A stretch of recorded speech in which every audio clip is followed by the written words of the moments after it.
Okay, let's get started. Today we're doing a deep dive into a really specific area, the patella prosthesis market. Right, not the whole knee replacement, but just that implant for the kneecap. Mhm. It's used when the kneecap's damaged, from arthritis or maybe an injury. Got it. A specific but important piece. Exactly. Crucial for certain surgeries. And we're basing this on a report, looks like it's from Cognitive Market Research, packed with data. Yeah, it is. Lots of numbers to unpack. So our mission really is to cut through that data, figure out the key trends, what's driving things, how it looks region by region. Basically, where's this market actually heading? Precisely. Let's start with the global view, the big picture numbers. So the report pegs the market at $816.3 million back in 2021. 816 million, okay. I'm looking forward. Big jumps expected. By 2025, it's projected to clear $1 billion, $1,062 million, actually. Wow, over $1 billion soon. And further out. By 2033, the forecast hits nearly $1.8 billion. So $1,797.6 million. Okay, that's some serious growth over a decade. What kind of rate are we talking? It works out to a compound annual growth rate, a CEG, of 6.8% through 2033. Almost 7% year on year on average. That's pretty robust. It really is. Sustained momentum. So what's fueling this? The report must point to some key drivers, right? Oh, yeah, several key things. And it's interesting how they sort of connect. First off, just more cases of knee degeneration. Think arthritis, primarily. Right, that makes sense, especially with populations getting older globally. Exactly. That aging demographic is a huge factor. Yeah. Then you've got technology. The report mentions advancements in the orthopedic implants themselves. Better materials, designs, that kind of thing. Yeah, probably all of the above, making them last longer, work better, maybe easier to implant. Plus, improved surgical techniques likely play a role too. Okay, so better tech, aging population. What else? Access. Just plain increased access to knee surgeries around the world. More people can actually get the procedures they need. And that links to infrastructure, I guess. For sure. Rising healthcare infrastructure, especially pointed out in emerging economies, is unlocking that access. It enables more surgeries to happen. Okay, so that sets the stage globally. A growing market, clear drivers. Now, how does this break down regionally? The source starts with North America, right? Largest market in 2021. That's right. North America was the biggest piece of the pie in 2021, valued at $331.4 million. And it's growing steadily. Yeah, projected to hit $666.9 million by 2033. The regional CAGR there is 6%. Solid, steady growth for a large, established market. And within North America, U.S. leading the pack. Yep, the U.S. is the main player. Forecasted growth around 5.7% CAGR. Canada's also showing consistent expansion, slightly higher at 6.6%. Okay, pretty standard there. Any surprises in North America? Well, the report specifically calls out Mexico. It's starting from a smaller base, obviously, but it's tagged as the fastest growing within North America. Really? What are the numbers? Expected to grow from about $19.6 million in 2021 to $50 million by 2033. Whoa, nearly tripling. Yeah, that's an 8.1% CAGR. Yeah. Significantly faster than the U.S. or Canada. That points back to those drivers, doesn't it? Maybe infrastructure catching up fast Yeah. or access expanding quickly there. I think that's exactly what the data suggests, a rapid catch-up phase. Interesting. Okay, let's cross the pond to Europe, second largest market. Correct. Europe was valued at $244.1 million back in 2021. It's projected to more than double, reaching $517.7 million by 2033. And the growth rate there. A healthy 6.4% CAGR for the region overall. Another big mature market like North America. Who are the big players in Europe? Germany, UK? Germany leads, followed by the UK, both showing good, solid growth CAGRs around 5.5% to 5.8%. France, Italy, also expanding steadily. So, similar pattern to North America. Wait, is there a standout growth story in Europe too, like Mexico? There is actually. The report highlights Spain. Again, starting smaller but growing fast. Forecast to go from $15.4 million in 2021 up to $39.3 million by 2033. Let me guess. Another 8.1% CGR. You got it. Exactly the same high growth rate noted for Mexico. So Spain's outpacing its bigger European neighbors. Any thoughts on why, based on the data? Again, it likely points to specific improvements maybe in healthcare funding or access for this type of procedure, or perhaps addressing a backlog more quickly than others, combined with that aging demographic need. Okay, makes sense. Now, This audio was created with Podcastle.ai. Than others, combined with that aging demographic need. okay, makes sense. Now, the report mentions Asia Pacific as a real high growth engine, highest KGR overall. That's the one, APAC, valued at $179.2 million in 2021. but it's projected to really take off, hitting $468.3 million by 2033. Then that translates to? An impressive 8.3% regional CAGR. That's where the fastest overall acceleration seems to be happening, according to this data. Right. And within APAC, China's big, I assume. China leads in market size, yeah. Strong growth there, too, projected to reach over $180 million by 2033, with an 8.8% CAGR. But is it the fastest growing in APAC? No, the report singles out India for that.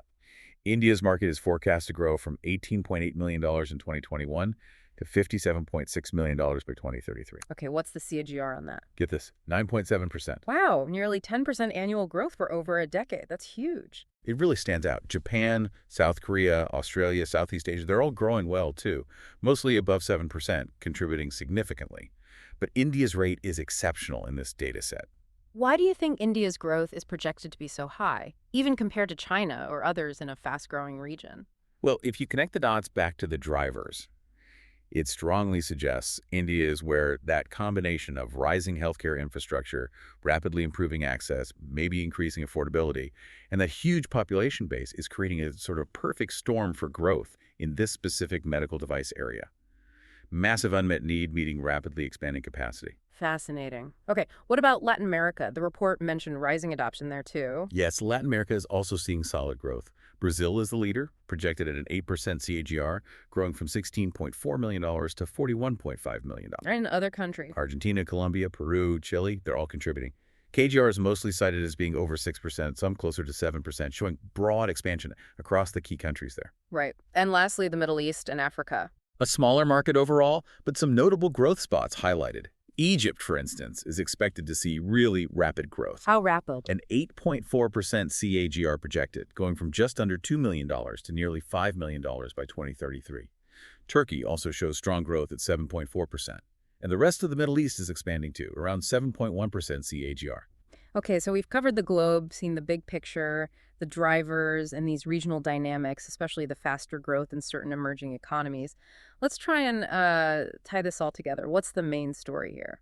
Well, pulling it all back, the data paints a very clear picture. This is a market with strong global tailwinds. Those drivers we talked about, aging populations, better tech, and crucially, expanding access to surgeries. They aren't just theories. You can see their impact directly in these growth figures. And particularly in how the growth is distributed, right? Exactly. You have the large, mature markets like North America and Europe, providing a solid base with robust, steady growth. But the real dynamism, the acceleration, is clearly happening in regions like Asia-Pacific, Latin America, and specific countries like India, Mexico, Spain, Egypt. So the growth isn't uniform, it's strong overall, but accelerating faster where access is improving most rapidly. Precisely. It suggests the future potential of this market is really tightly linked to how quickly that healthcare infrastructure and access continues to improve in these high-growth areas. It's not just if more procedures will happen, but where they become increasingly possible. It really underscores the potential for expansion and maybe even innovation focused on these growing markets over the next 10 years, just based on this data. Absolutely. And, behind these numbers are real people getting access to treatments that can significantly ease pain and improve mobility. That's the underlying human story. So if we had to boil down the key takeaway from this deep dive into the cognitive market research data, I'd say it's this. The global patella prosthesis market shows consistent, strong growth driven by demographics and technology. But the most compelling part of the story right now is the significant acceleration in emerging economies, fundamentally powered by improving healthcare access. that sums it up well. And maybe a final thought for our listeners to chew on based on what we've seen. Yeah, maybe consider this. What might these specific regional growth patterns, like those really high rates in India, Mexico, Spain, Egypt, signal about broader trends? Yeah. Could this tell us something about where global healthcare investment and accessibility improvements might be heading overall in the next decade, even beyond orthopedics? Welcome back to the deep dive. Today, we're jumping into a really interesting bit of medical tech, the patella prosthesis market. That's the kneecap part and a total knee replacement. We've got insights here from cognitive market research. That's right. And we want to unpack what's driving it, the challenges, and, where it's headed. Basically get you up to speed on this piece of orthopedics. Exactly. And it's crucial, this prosthesis. It's used to resurface the back of the kneecap, the patella, during the replacement surgery. Ah, okay. Yeah. It's all about restoring smooth movement function. It's not just like a piece of hardware. Yeah. It's mobility. It's quality of life for potentially millions. So understanding the market dynamics is really key. Absolutely. So let's get into why it's growing. I mean, more knee replacements overall, sure. But what else? What are the core forces? Well, the big one fundamentally is demographics. We're seeing populations aging globally. Right. And with that comes more knee problems, especially osteoarthritis, where that cartilage just wears away. Makes sense. So more aging knees mean more total knee replacements, and that often includes resurfacing the patella. Plus, people are living longer, they expect to stay active longer. So they need solutions that last. Precisely. Durable solutions. Yeah. And interestingly, even things like, more sedentary lifestyles can, over time, contribute to joint issues. It all adds up. Okay, now the tech part. This is where I think it gets really fascinating. It's not just more implants, they're getting better, right? Definitely. Huge innovation there. The materials themselves are advancing rapidly. Like what? We're talking biomaterials, like UHMWPE, that's ultra-high. This audio was created with podcastle.ai. We're talking biomaterials, like UHMWPE, that's ultra-high molecular weight polyethylene.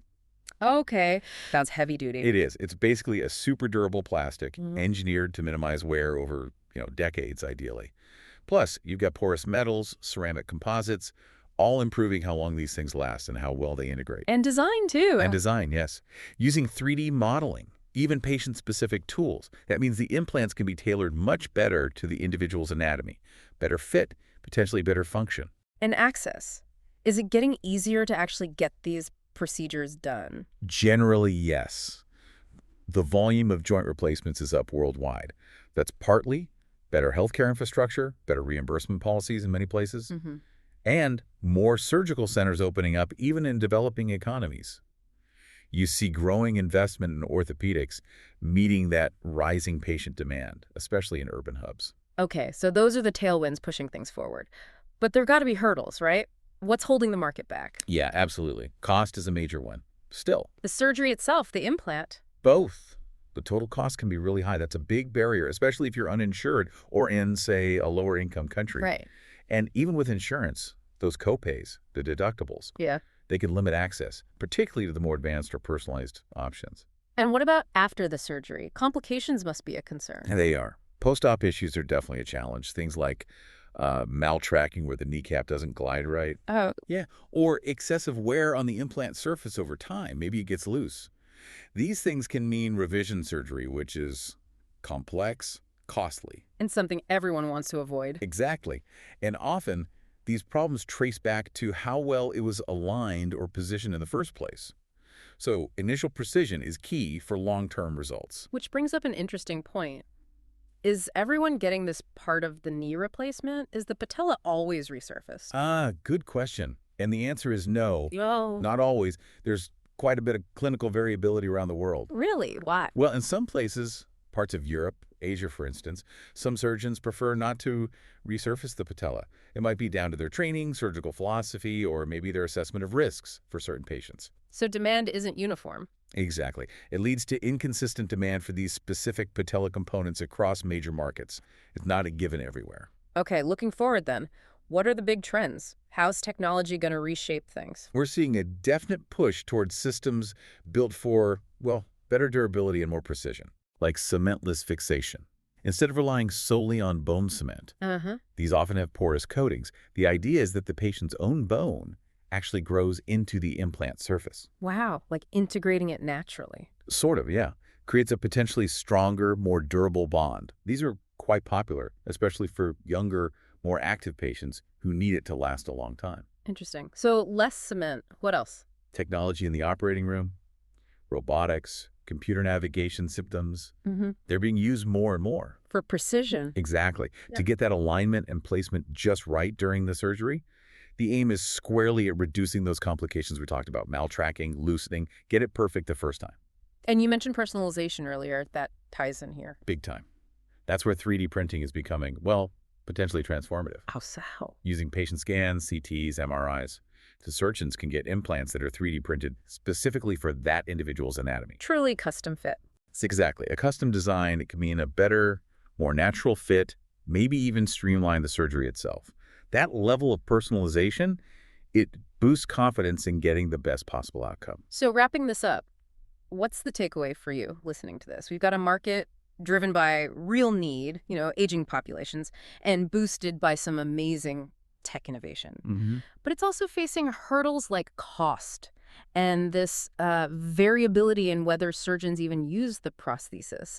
And the future seems to point towards very precise, very personalized solutions. Yeah, the trend is clearly towards solutions that are more durable, things with better materials and better integrated, thanks to smarter tools and planning, tailoring it to the person. Which leaves us with a thought, doesn't it? As this tech makes patient-specific implants incredibly precise, how does the global market balance that? The potentially higher cost of all that personalization versus the need to get functional knee solutions out to everyone who needs them affordably. That's the tension, yeah. Something to chew on as this field keeps evolving. This audio was created with Podcastle.ai.